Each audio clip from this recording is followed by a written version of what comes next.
안녕하십니까. 아, 다시 이제 이 주기도문을 묵상하게 되면서 주기도문을 왜 우리가 이해하고 마음에 두고 심지어는 암송해야 하는지 이런 부분들을 다시 한번 생각해보고 저희가 이 기도가 정말 암송되어져서 하나님께 드리는 주님께서 가르치신 기도가 되었으면 좋겠다는 바람이 생겼습니다.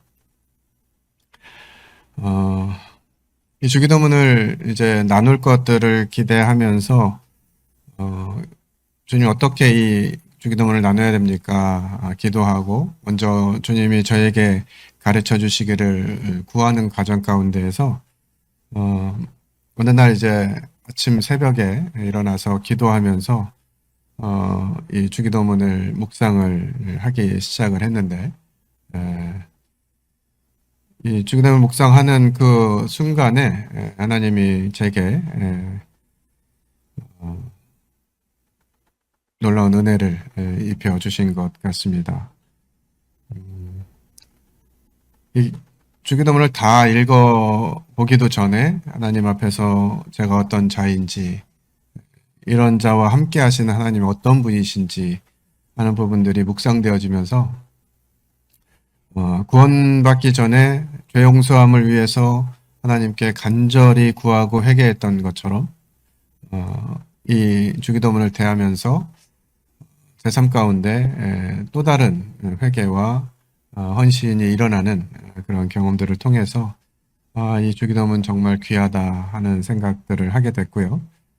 성도님들과 이 부분들을 나누게 될 때 하나님 주신 감동을 어떻게 나눌 수 있을까 고민을 많이 했는데, 역시나 감동을 글로 또 내용으로 이렇게 표현하는 것은 받은 만큼은 잘 안 되는 것 같긴 합니다. 하지만 그런 말씀의 소중함, 이런 것들을 좀 생각하면서 교제를 나눠 보도록 하겠습니다. 저희는 이제 기도하면 하나님과 대화다라고 많이들 이야기를 했습니다. 하나님과 교제하는 시간이다. 왜 기도를 합니까? 라고 하는 질문은 당신의 이름은 왜 문엄산입니까? 하고 하는 질문과 같다라고 생각이 되어져요. 이건 뭐 이름이니까 불려지고 그 이름으로 살아가는 것처럼 기도는 그리스도인들에게 그야말로 핵심이고 그리스도인의 어떤 삶의 정체성이다라고 해도 과언이 아닐 거라고 생각이 되어집니다. 그래서 기도는 하나님과의 대화다, 교제다 이렇게 이야기하고요. 또 그리스도인들의 호흡이다 이렇게 이야기합니다. 우리는 숨 쉬는 감사, 숨 쉬는 거에 대해서 잘 못 느끼고 살죠, 그죠? 내가 숨을 쉬고 있나? 이렇게 생각하시는 분들 계세요? 내가 지금 숨을 쉬고 있는 건가? 그렇게 생각하시는 분 없으시죠? 자연스럽게 되어지는 것이죠. 마찬가지로 기도가 그리스도인에게는 그와 같은 것들이다. 그래서 하나님께서는 우리에게 쉬지 말고 기도하라 이렇게 말씀하시죠. 어떻게 그게 가능하지? 라고 생각하는데, 호흡이다 생각하면 쉬지 않고 호흡하라. 이게 어렵나요? 쉬지 않고 호흡하는 거 어려우신 분 병원에 가셔야 돼요. 이 자리에 계시면 안 됩니다. 그것처럼 호흡을 잘 해야 돼요. 근데 호흡도 막 1분에 어쩔 땐 30번 하고 어쩔 땐 막 60번 하고 이러면 안 되는 거죠. 그죠? 수영하는 사람들 호흡을 어떻게 하죠? 규칙적으로 물에 들어갔을 때 나왔을 때 규칙적으로 잘 하잖아요. 우리도 마찬가지로 이 호흡이 정상적으로 해야 되는데, 이 정상적으로 하지 않는 호흡 때문에 어려움 겪고 있는 분들 많이 계시죠. 부정맥 뭐 이런 증상이 있으시면 이 호흡이 잘 안 되는 거예요. 원하는 대로 정상적으로 규칙적으로 잘 안 되는 거죠. 그럴 때 이제 어려움을 느끼는 것처럼 그리스도인들이 이 기도가 안 되면 그런 어려움을 겪을 수 있다는 부분들을 생각하게 됩니다. 또 기도는 하나님과 사람과의 관계에서의 조율이다 이렇게 생각이 되어집니다. 하나님과 우리와 관계 속에서 기도할 때 우리는 보통 어떤 과정들을 거치냐면 아뢰는 기도를 많이 하게 됩니다. 그래서 처음 시작할 때부터 끝날 때까지 하나님 막 이렇게 해가지고 기도하고 나서 이 모든 것을 예수님의 이름으로 기도했습니다. 아멘 하고 어떻게 해요? 어떻게 하십니까, 보통? 아멘 하면 그냥 가죠. 예. 이게 조율이 필요하다는 거예요. 우리는 하나님께 기도할 때 하나님께 기도하는 과정 가운데 하나님이 뭐라고 말씀하시는지 들어야 된다는 거예요. 경청을 할 필요가 있는 것이죠. 근데 이 경청을 하려면 우리가 기도하고 있을 때 하나님이 음성으로 막 이렇게 우리에게 직접 말씀하시는 게 아니잖아요. 그래, 네 기도 잘 들었다. 오늘 네 기도 중에 몇 가지는 들어줄 법하고 몇 가지는 아니구나. 이렇게 말씀하시는 게 아니잖아요. 어떻게 말씀하시죠? 말씀을 통해서 우리에게 말씀해 주시는 것이 우리의 기도가 하나님께 다다를지 다다르지 못할지 이런 분도 하나님 말씀하시겠죠. 특히나 우리가 기도하면 하나님은 항상 응답하시는 분이시죠. 근데 응답은 또 세 가지 방법이 있습니다. 뭐죠? yes, 알겠어, 해줄게, 들어줄게 이런 응답이 있고 no, 안 돼 이렇게 하시는 기도도 있고요. 아니면 wait, 좀 기다려라 이렇게 하는 하나님의 응답이 세 개 중에 하나는 있습니다. 근데 우리는 늘 우리가 구하는 것 모두 다 들어주셨으면 좋겠다 이렇게 생각을 하잖아요. 그죠? 아닌가요? 기도했는데 들으셨는지 안 들으셨는지 좀 애매한 그런 상황을 원하시나요? 우리는 기도하면 모든 것이 들어지면 좋겠다 생각이 들어요. 근데 여러분들 자녀를 양육해 보신 분들은 아시겠지만 자녀들이 부모님에게 뭘 구한다고 다 해주시나요? 초콜릿 달고 맛있지. 예. 그래가지고 막 아이들 막 유년 어렸을 때 유아 시절 1살 2살 때 아이가 막 달달한 거 맛보고 너무 좋으니까 엄마 나 초콜릿 그러면 다 사주나요? 아니잖아요. 그죠? 때로는 부모 입장에서 이게 자녀에게 좋지 않을 것 같으면 허락하지 않는 노하는 기도 제목이 상당히 많이 있을 수 있다라고 하는 거예요. 그것에 대해서 우리는 왜 하나님 이거 안 들어주실까라고 하는 거죠. 만약에 하나님께 간절하게 기도하는 기도들이 모두 다 이루어진다. 그럼 어떤 일이 생기실 것 같으세요? 내가 기도하는 게 막 다 이루어져. 뭔 기도를 했든 다 오케이 되고 다 예스 돼가지고 다 응답이 와. 그럼 어떻게 될 것 같으세요, 여러분? 막 삶이 즐겁고 막 흥분될까요? 그럴 것 같으세요? 내가 사소한 것부터 큰 것까지 기도하는 대로 막 다 들려져. 다 응답이 돼. 막 다 이루어져. 그러면 어떻게 되실 것 같으세요?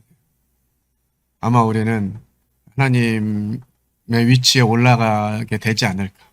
내가 기도하면 뭐든 이루어진다. 막 이러면서 되지 않을까 싶어요. 그래서 때로는 우리에게 노하시는 하나님의 은혜를 기억할 필요가 있다고 하는 거죠. 자, 어떤 하루는 이제 유치원에서 소풍을 가게 됩니다. 그러니까 소풍 가는 아이들은 무슨 기도를 하겠어요? 하나님, 내일 소풍인데 비 안 오게 해주세요 하고 기도합니다. 근데 시골에 있는 농부들은 비가 하도 안 와가지고 가뭄이 계속 오고 있으니까 무슨 기도하겠습니까? 비 좀 오게 해주세요 하고 기도한단 말이죠. 그럼 하나님은 누구 기도를 들어줘야 돼요? 그러니까 이렇게 하나님 뜻에 맞지 않는 나를 위한 기도를 할 때 하나님이 노하신다는 거예요. 그것은 은혜라고 하는 것이죠. 우리가 그것을 예수로 받아들여서 우리에게 좋지 않은 영향을 미치게 되기 때문에 하나님은 때로 노를 하신다라고 하는 것입니다. 그래서 이 기도는 그리스도인들의 너무나 중요한 부분이죠. 그래서 하나님께서 이 마태복음과 누가복음을 통해서 이렇게 기도하라라고 하는 부분들을 말씀하셨는데요. 왜 이런 상황들이 나타나게 됐는지 마태복음에는 이제 산상수훈 가운데 기도에 대해서 잘못하는 기도들에 대한 예를 들어서 말씀하시고 그러면서 이제 이렇게 기도하라라고 말씀하시는데요. 그래서 어떤 맥락이나 뭐 그때 상황 이런 부분들이 잘 안 나타나긴 합니다만 이제 누가복음 11장에서는 이와 같은 내용이 기록되어져 있어요. 예수께서 한 곳에서 기도하시고 마치심에 제자 중 하나가 여짜오되 주여 요한이 자기 제자들에게 기도를 가르친 것과 같이 우리에게도 가르쳐 주옵소서 이렇게 얘기합니다. 요한의 제자들도 마찬가지고 예수님의 제자들이 기도를 안 하거나 기도하는 방법을 몰라서 물어본 것일까 하는 생각을 해보게 됩니다. 어떻게 생각하시나요?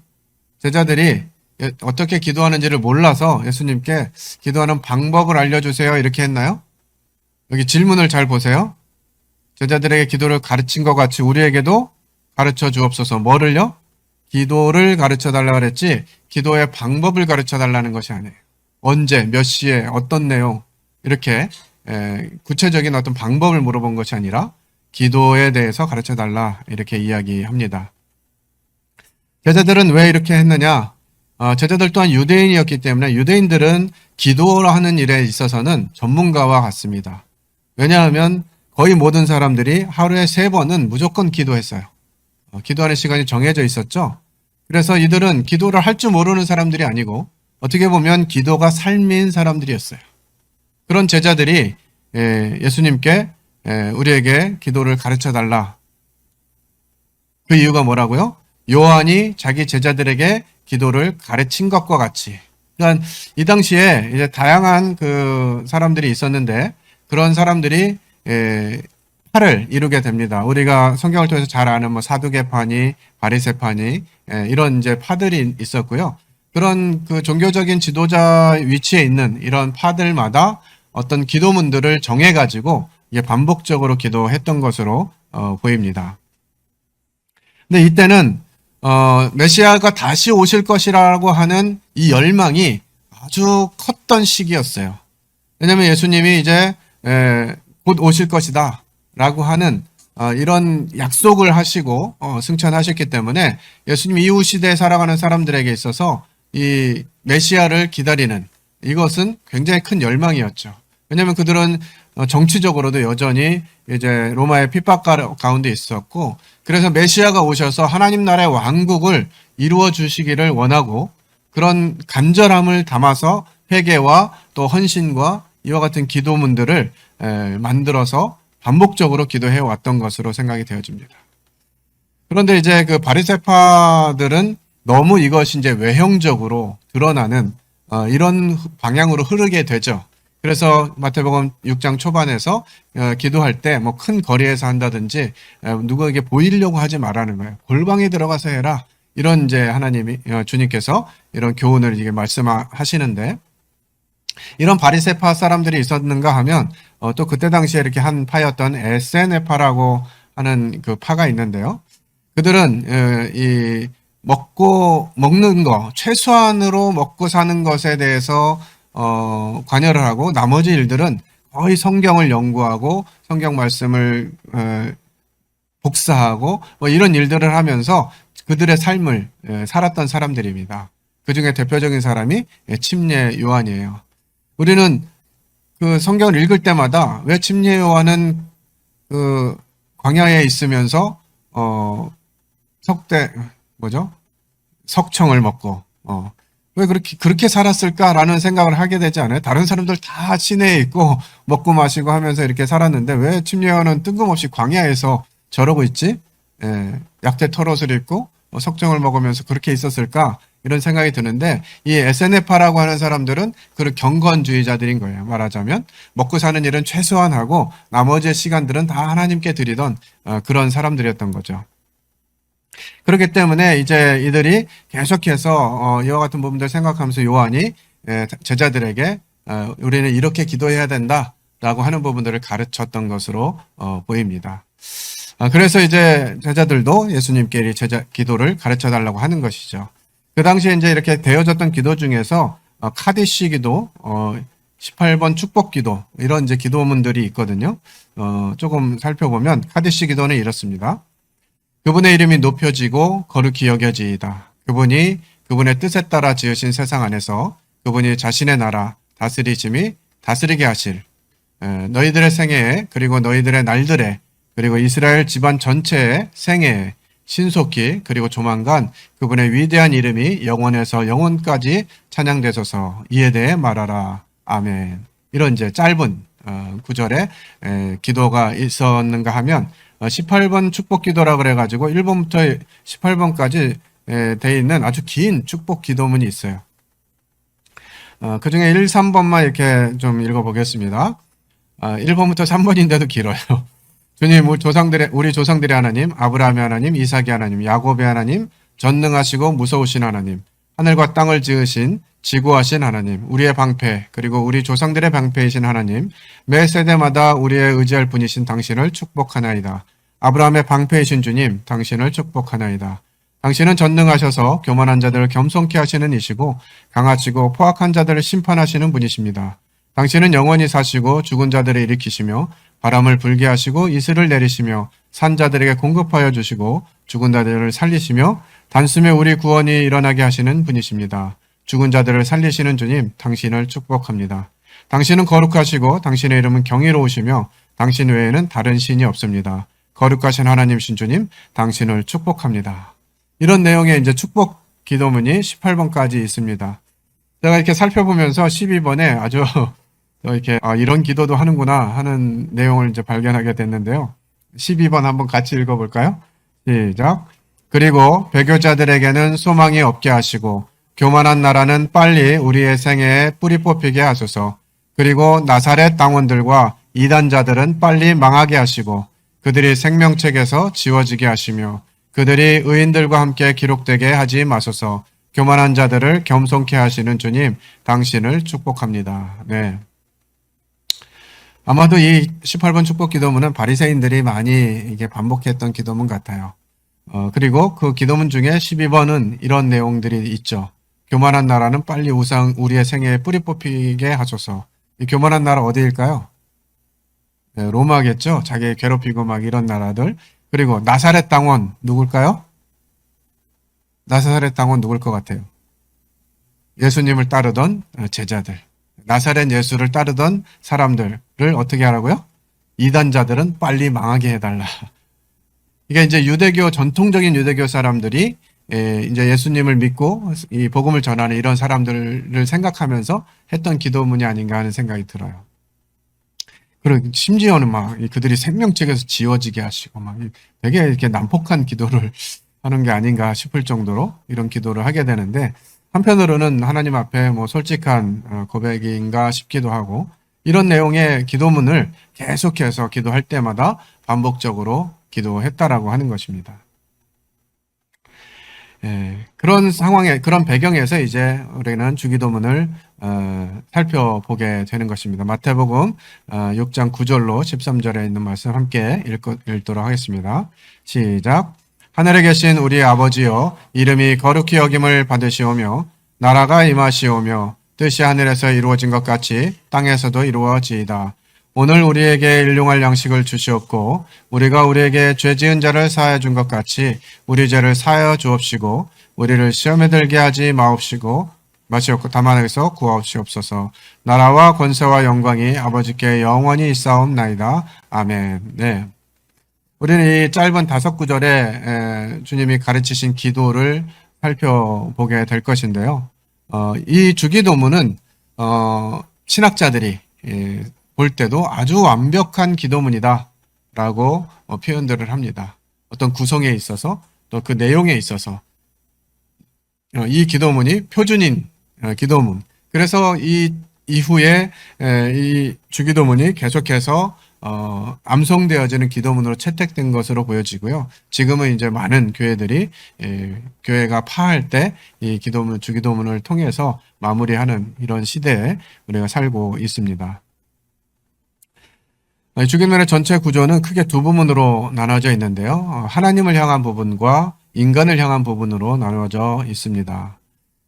먼저 하나님을 향한 부분과 인간의 필요를 위한 부분인데요. 이게 이 기도의 우선순위와 균형을 보여주고 있습니다. 첫 세 구절은 하나님의 이름, 나라, 뜻에 초점을 맞추고 있고요. 이는 우리가 기도할 때 먼저 하나님의 영광과 주권을 인정해야 함을 가르칩니다. 나머지 구절들은 이제 우리의 일용할 양식, 죄사함, 시험에서의 구원을 구합니다.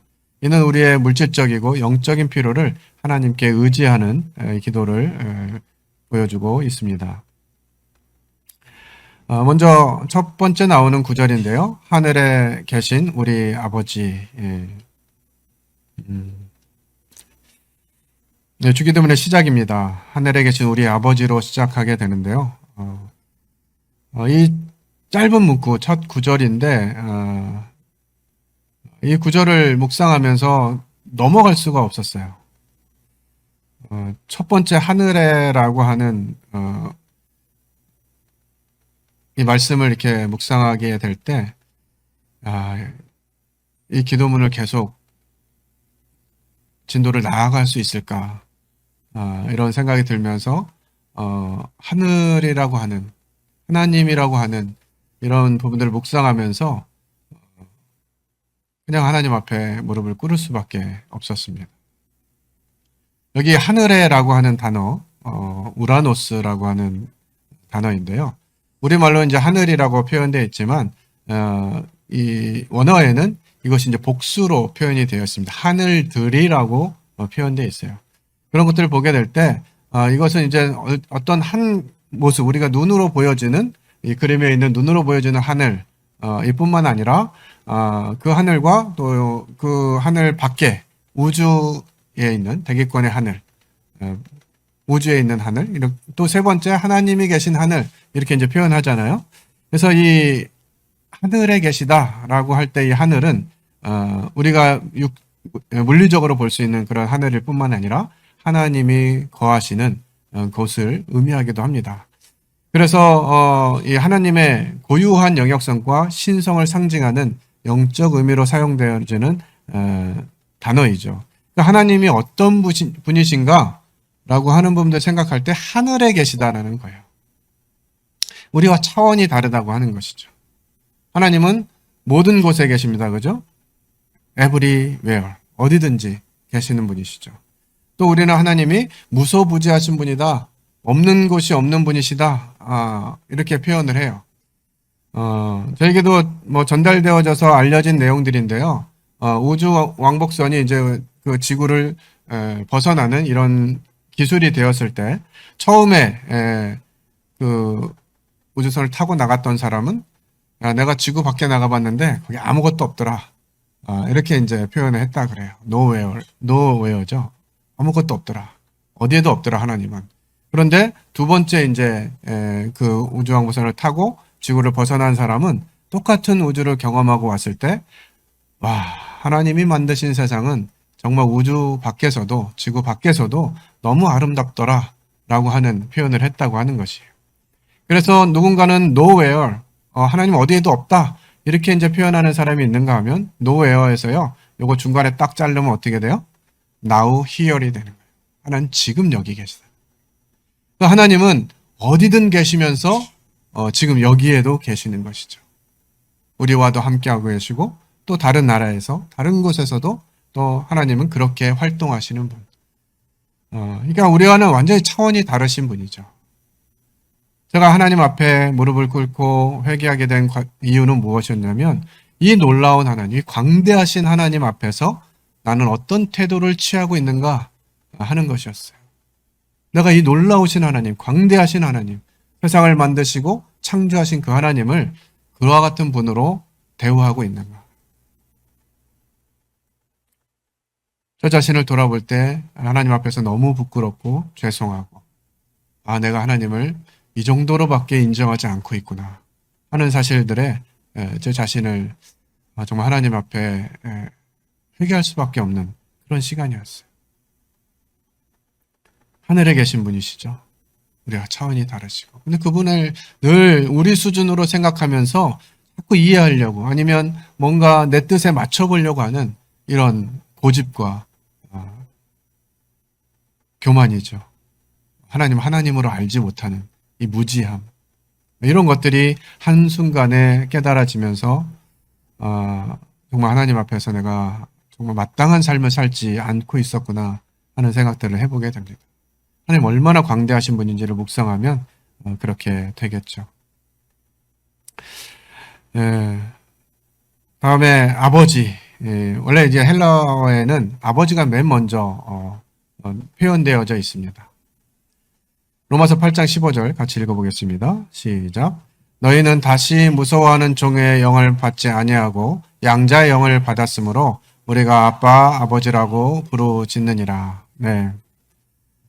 저희는 이제 하나님을 아빠라고 부른다는 거, 하나님을 아버지라고 부른다고 하는 것은요, 아까 우리 그 카디시 말고 18번 축복 기도문에서 살펴봤습니다만 무서우신 하나님 이렇게 표현하잖아요. 그러니까 구약에 있는 사람들에게 하나님은 정말 두렵고 떨리는 분으로, 그래서 나의 하나님, 나의 아버지 이렇게 표현한 적이 거의 없어요. 아브라함과 이삭과 야곱의 하나님 이렇게 자기 조상들의 이름을 불러서 하나님을 표현하지 내 아버지 이렇게 표현하는 적이 거의 없었습니다. 그런데 우리는 이제 이런 하나님을 아빠, 아버지라고 부를 수 있게 되었다라는 거예요. 하나님을 아빠라고 부를 수 있다고 하는 거죠. 이 아빠라고 하는 단어는 우리가 익히 경험하듯이 자녀와의 친밀감을 나타내는 그런 단어입니다. 그래서 아빠 하면 되게 친한 것 같아요. 근데 아버지 이러면 어떻게 되죠? 맨날 아빠 아빠 부르던 아이들이 어느 날 찾아와가지고 아버지 드릴 말씀이 있습니다. 이러면 어떻게 되죠? 가슴이 철렁하죠 벌써. 이 녀석도 뭔 사고를 치고 와가지고 이렇게 부르나 막 이렇게 하는 그런 느낌처럼 아버지는 왠지 좀 엄격하시고 뭔가 이렇게 경외스럽고 우리가 가까이 하기에 조금 부담스러운 이런 이미지로 보여지는가 하면 아빠는 굉장히 친밀한 관계로 보여지죠. 그러나 이 원어적인 의미에서 이 아빠라고 하는 단어는 이 두 가지를 다 가지고 있습니다. 친밀감과 존경하고 경외하는 이와 같은 태도들이 다 포함되어 있는 단어예요. 그래서 하나님을 아빠라고 부르게 되었다라는 거, 이것 또한 놀라운 일이죠. 하나님이 나를 자녀로 삼아 주셨다라고 하는 너무나 놀라운 축복이죠. 어떻게 하나님을 아버지라고 부를 수 있게 되었는가, 아빠라고 부를 수 있게 되었는가. 아무에게나 그냥 아빠라고 부른다고 아빠가 되는 게 아니잖아요, 그죠? 제가 유튜브 복음 방송을 하면서 간증을 좀 했었는데, 제가 어릴 적에 길을 잃어버려가지고 아마 4살 정도 됐었던 것 같아요.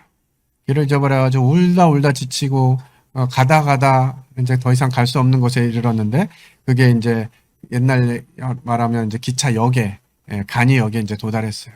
그래서 그 간이역에 도달해가지고 또 울고 있으니까 그 역무원 한 분이 나오셔가지고 내가 하도 울고 있고 막 울고 막 꼬질꼬질하고 얼마나 지저분했는지 데려다가 이제 씻기고 밥을 먹이고 이렇게 하시면서 오늘부터는 내가 네 아빠다.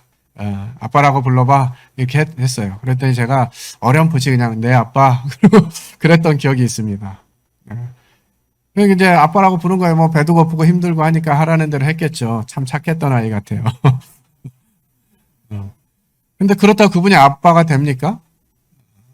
그냥 조금 있다가 자고 일어났는데 진짜 아빠가 오셨어요. 오셔가지고 데리고 가잖아요. 그러니까 아빠라고 부른다고 아빠가 되는 게 아니라 진짜 혈연 관계가 돼야 아빠라고 부를 수 있는 거죠.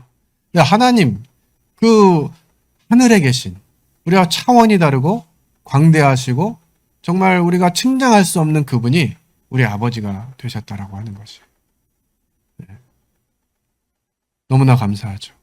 근데 그 아버지는 우리가 생각하고 있는 때로는 혼내키는 또 그러니까 제한적인 아버지가 아니라 우리를 위해서 모든 것이 되어주시는 분이라는 거예요.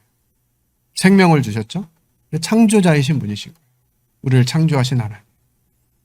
그분께서 우리를 보호하십니다. 어떻게 보호하시죠? 눈동자같이 보호하신다. 우리에게 어떤 위험이 닥치고 사고가 닥칠 때 제일 먼저 반응하는 것이 바로 눈입니다. 그래서 눈을 다치는 경우들은 잘 없어요. 뭐 머리가 깨지기도 하고 뭐 팔 다리가 부러지기도 하고 뭐 이렇긴 하지만 눈을 다치는 경우는 별로 없습니다. 왜냐하면 눈이 가장 먼저 반응하고 보호하기 때문에 그렇죠. 그래서 하나님께서 우리를 보호하실 때 눈동자같이 보호하신다 이렇게 표현하시는 거예요. 그 하나님 우리를 보호하시니까 우리가 어떤 상황에 있든지 어떤 위기에 있든지 의지할 만한 분이 되시는 것이죠.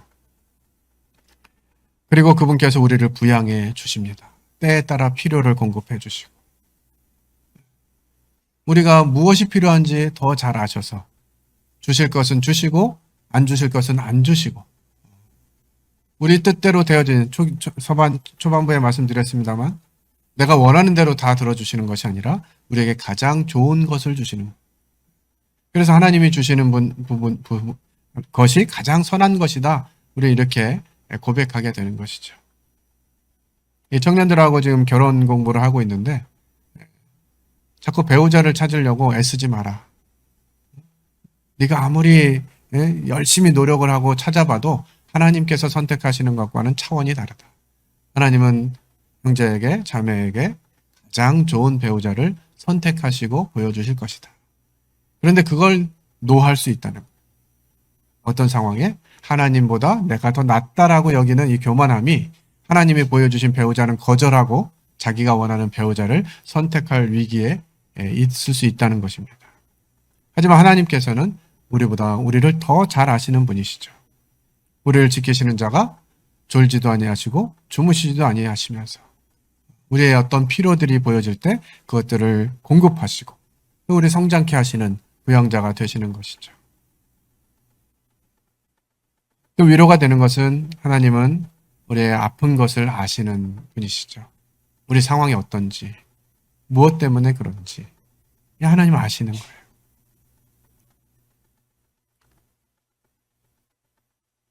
그 경험했기 때문에 우리 주님께서 우리의 연약함을 경험하시고 체휼하셨잖아요. 우리의 슬픔과 아픔과 고통과 배고픔과 추위와 약함과 이런 걸 다 경험하셨어요.